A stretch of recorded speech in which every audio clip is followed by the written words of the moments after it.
Hello students, how are you? I hope you all are fit and fine. So dear students, as of now we have revised 3 chapters in Hornbill and 3 chapters in Snapshots. As in last class we discussed, we revised chapter 3 Discovering Tut. The saga continues. Today we are going to revise Chapter 4 Landscape of the Soul by Nathalie Troubroy. So dear students, during explanation we have seen in this chapter that this chapter tells us difference between two paintings, a Chinese painting and a European painting. The writer tells us how Chinese painter, he wants each and every viewer to enter the painting at their own point of view, while in European painting it is not like that. In European painting, the European painters want the viewers to enter the painting from any angle, from the angle which he has used for making the painting. So in one line we can say that a European painting draws what he wants to show, but a Chinese painter, he does not draw what he wants to show. He gives freedom to the viewers, to the audience, that they can enter from any point and they can travel, they can explore. A Chinese painter give an opportunity to the viewers to explore the painting. Now let us go through the summary of the chapter and once again recall what has been described in the chapter. We will also go through some solved question answers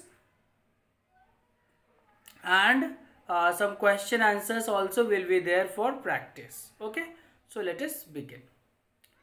Wu Daozi was a famous painter of English century. He made famous paintings for the famous painting for the palace of Tang Emperor Yunzong. After showing the painting to the king, Daozi along with painting got vanished. Quentin Mancis painted a fly on a masterpiece painting with such delicacy and precision that the master agreed to his daughter's marriage with Q Mastis. It is Matsis, sorry. With Q Matsis. Paintings of Europe present an illusionistic view where an Asian or Chinese painting create essence, inner life and spirit. The Western painting reproduces an actual view and we can view the landscape as the painter views it. On the other hand, a Chinese painter does not have a single viewpoint. His landscape is not a real one and we need to enter it from mind.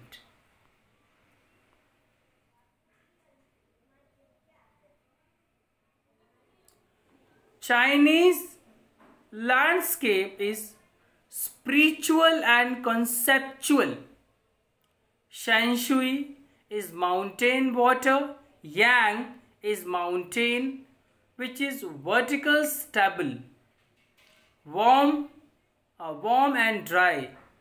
Yin is water which is horizontal and resting on the earth in form of flood, moist and cool.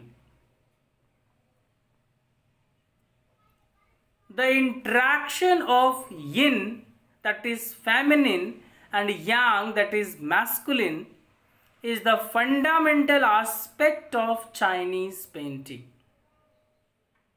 The interaction takes place in the middle, wide means empty space between yin and yang.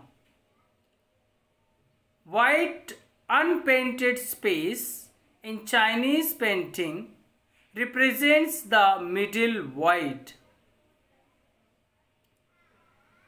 That is, art brut is the raw art of those who have talented but did not have any formal training.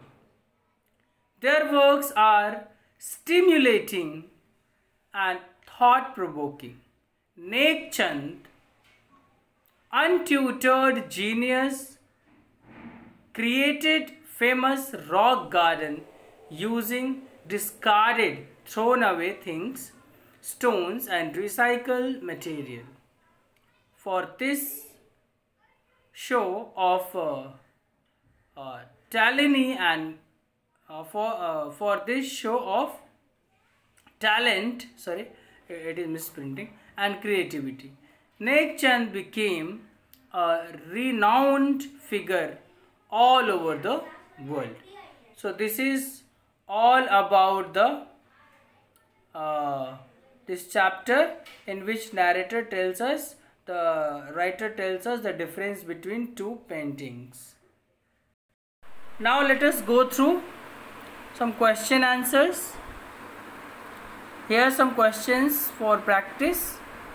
What is the significance of the story of a Chinese painter Wu Daozi?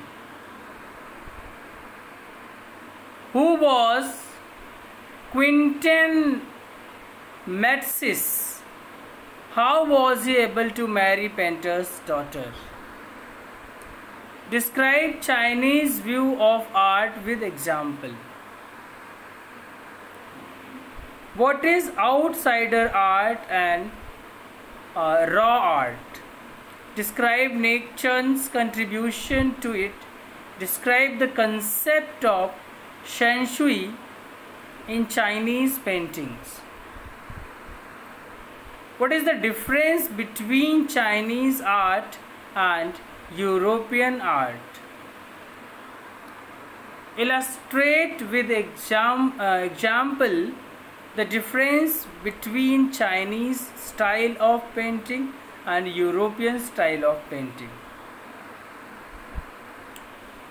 What is Taoist view of universe? Describe all the three elements of Taoism. Who is Nek Chand? What is his achievement? Why does media call him an untutored genius? So these are the questions which you have to practice. Now let us go through some solved questions to understand the chapter much better. What wonderful tale is told about the Chinese painter Wu Daozi? The Chinese painter Wu Daozi was engaged by the emperor to decorate his palace walls with landscape paintings. It was painter's last painting. He hid his work behind a screen which only the emperor could see and admire it. But the painter got into a cave. The gate closed before the king could enter it. All the painting also disappeared along with their maker. Question number 2. What does Chinese story about emperor and Wu Daozi illustrate? The story deals with the magic of art and skill of the artist. He created wonderful landscapes on the palace walls. The emperor admired only the outer looks of the work. It also conveys that the emperor could only rule over his territory and not understand the spirit of art. Only the artist knows the way within. He alone can enter the spirit of the universe.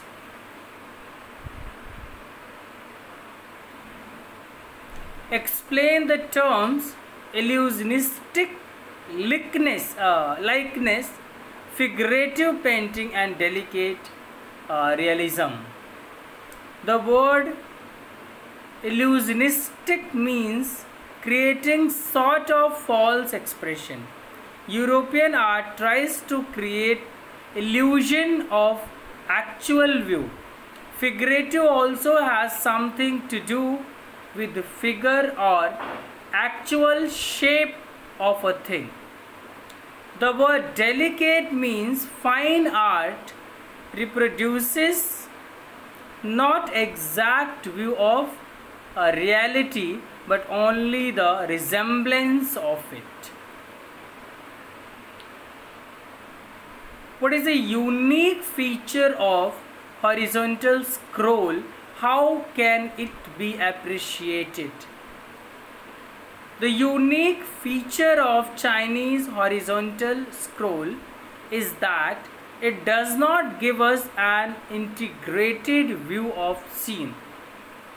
There is gap between one picture and another.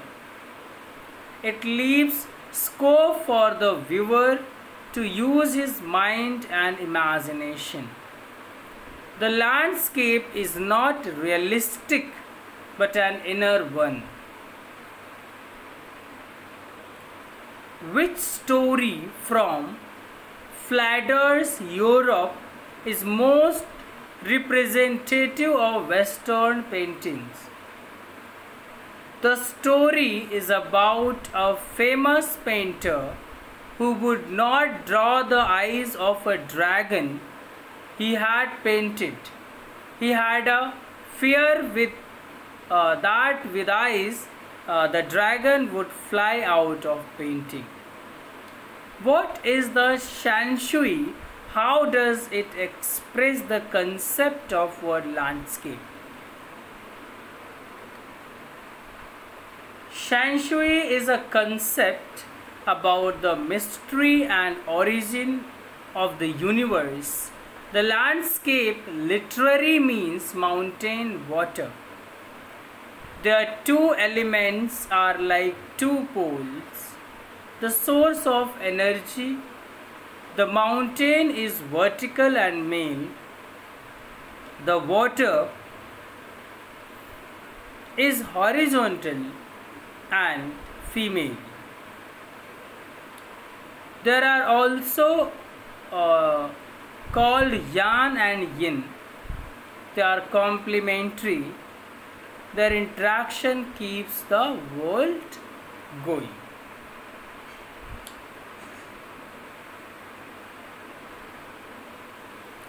What is the third element represented by the middle void in Chinese landscape?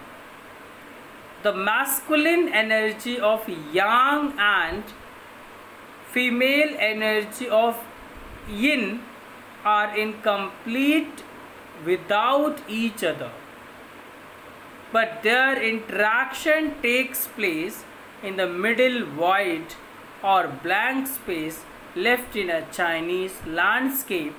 Nothing can happen without combination of both aspects of energy. Now let us go through long answer type questions. How does the author contrast the Chinese view of art with the Western concept of painting? Which one do you find easy to understand and admire?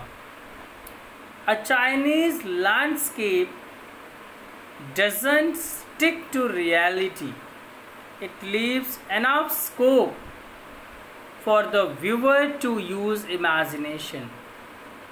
The painting can be looked from any angle and any viewpoint. The scroll on which the artist paints has white blank space left over. It gives freedom to the viewer to travel up and down. It captures the essence of inner life.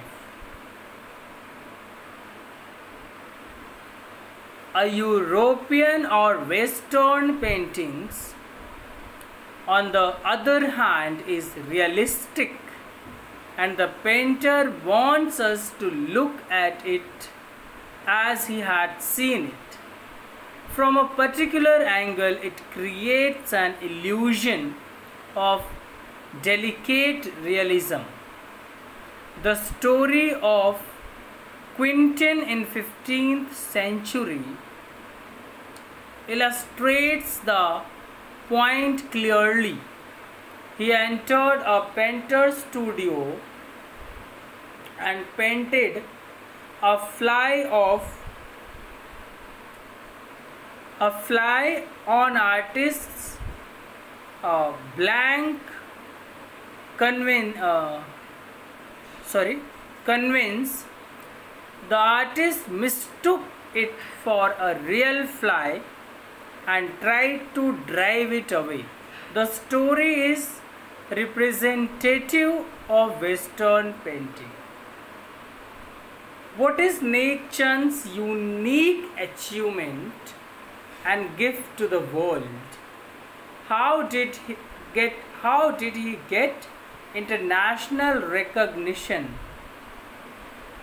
The Indian-born and altogether untrained artist Nick Chund developed concept of outsider art. He created a paradise using waste material at Chandigarh. He cut the rocky place and created his dream. This drew attention of the world.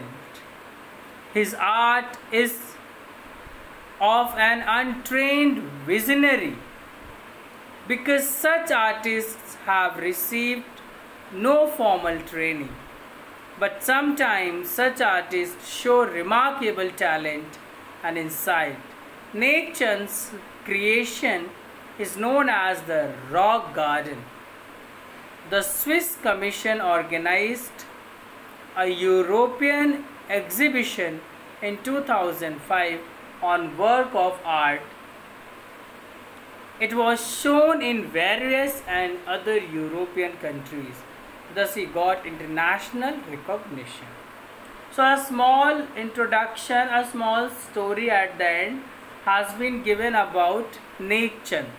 So after the chapter you must go through that part also, as that part also is very important. Okay. Now let us read about the author. Nathalie Troy, wife of the Belgian ambassador to India, is an art historian. Recently, she and her friend Agnes Montgomery translated William Dalrymple's masterpiece on Delhi city of jinns in pictures. The Tang Emperor Yunzhong commissioned a landscape by Wu Daozi. Let us go through the lesson now once again to remember some important facts of the chapter through this PPT. To decorate a palace wall. In this story, in the beginning, we have just discussed The Tang Emperor Yongzheng commissioned a landscape by Wu Daozi to decorate a palace wall. Wu Daozi, also known as Dexons, was a Chinese artist. Sorry for the interruption. Let us continue. Wu Daozi 680 to 760, also known as Dao Yong, was a Chinese artist of the Tang dynasty. Only some of his work survive. The image of stepping into a painting is a symbolic representation of an inner event. The withdrawal of oneself from the world into a kind of secular aesthetic paradise. Landscape is an expanse of scenery that can be seen in a single view. Landscape painting, also known as landscape art, is the depiction of landscapes is art, natural scenery such as mountains, valleys, trees, rivers and forests, especially where the main subject is a wide view with the elements arranged into a coherent composition. Sky is almost always included in the view, and weather is often an element of the composition. Now, stories played an important part in China's classical education. The books of Confucius and Zhuangzi are full of them. They help the master to guide his disciple in the right direction. One such story from Confucius. Confucius once heard two of his pupils quarreling. One of the gentle nature and was called by all the students a peaceful man. The other had a good brain and a kind heart, but was given to great anger. If he wished to do a thing, he did it, but no man could prevent. If anyone tried to hinder him, he would show sudden and terrible rage. One day, after one of these fits of temper, the blood came from his mouth, and in great fear he went to Confucius. "What shall I do with my blood?" he asked. "I fear I shall not live long. It may be better than I no longer study and work. I am your pupil and you love me as my father. Tell me what to do for my body." "I want to ask you some questions. How many teeth do you have?" "I have 32, teacher." "How many tongues?" "Just one." "How many teeth have you lost?" "I lost one when I was 9 years old." And so this conversation was going on between him and his teacher. And when I was about 36 years old. "And how your tongue? Is it still perfect?" "Oh yes." Sorry. "You know Mangan, who is quite old?" "Yes, I know him well." "How many teeth do you think he had at your age?" "I do not know." "How many has he now?" "2, I think. But his tongue is perfect, though he is very old."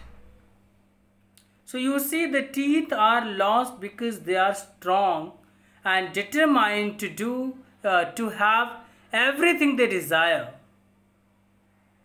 They are hard and hurt the tongue many times, but the tongue never hurts the teeth. Yet it endures until the end.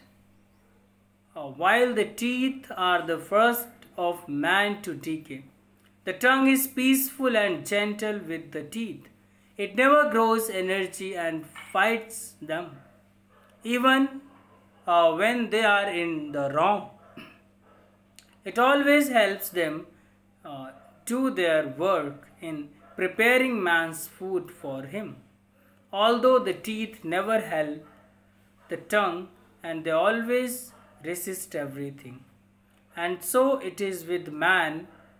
The strongest to resist is the first to decay, and you, tis Lu, will be even so if you learn not to great lesson of self-control. Jung Zhao, commonly known as Zhuangzi, was an influential Chinese philosopher who lived around the 4th century BC. So there are so many stories, dear students, about him. You can read. Here one more famous story.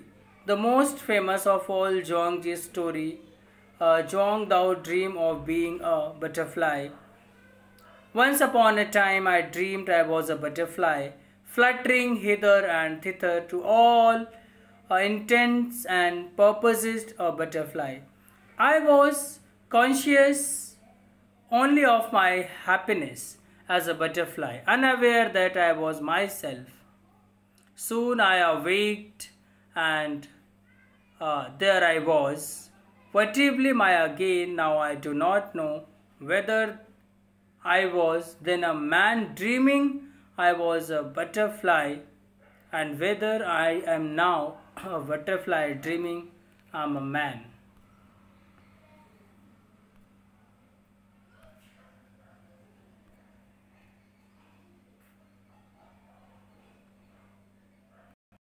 So this is all about the this chapter, dear students. We have discussed summary of the chapters, important points of the chapters, and solved question answers of the chapters. And now, dear students, we have also gone through some extra information, some stories written by the writer in the chapter. So at the end, just I would like to request you that this supporting material also I have posted in our WhatsApp group, and please on the daily basis I told you to practice at least 5 questions a day, because you have to focus on your other subjects also. So you should practice 5 chapters a day, starting chapter 1 of Hornbill. Okay, and also there are so many questions of writing section, in writing part also. In that section you will find many important questions in this supporting material. So please better seriously go through each and every question and must write their answers in a notebook and send it to me. It will be considered as a portfolio, and marks will be given in portfolio column. And earlier you people were assigned a project in English for making PPTs. So I hope you have done it and you all have sent it on my mail ID. It will be considered as project, and marks in subject enrichment will be given. So it's all about today's video. In my next video I'll discuss next poem, The Laburnum Top. So you all are advised to go through the poem in detail, because once we have gone through the poem, explanation was done, literary devices were discussed. So this time we are not going to go through the line by line explanation. So we will be only going through the important facts of the poem, and we will be also discussing the poetic devices used in the question. In the same way, some solved questions, some stanza based questions will be there, and some questions for your practice will be given.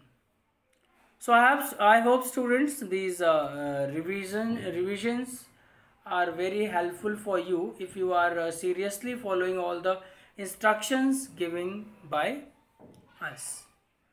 Okay, so it's all about today's video. So thank you students for watching the video. See you tomorrow.